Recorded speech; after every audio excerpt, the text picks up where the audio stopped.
Put oko sveta sa Cecom, pa nam je sneg u Beogradu. Evo pogledajte kako to izgleda kod nas.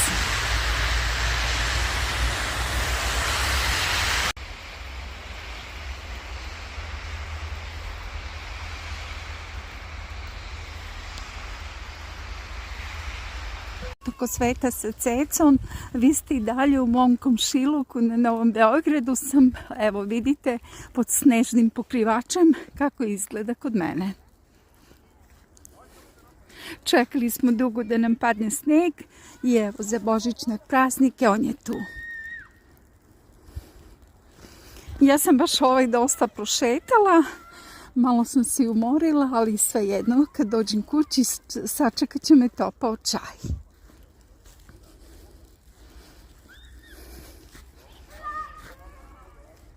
Pozdrav, kanal Put oko sveta sa Cecom iz Beograda.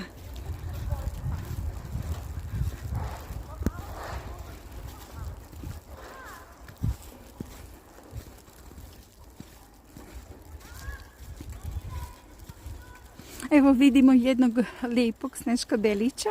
Napravila su deca iz mog komšiluka. Pogledajte, zaista je sladak. O, kako je lijep.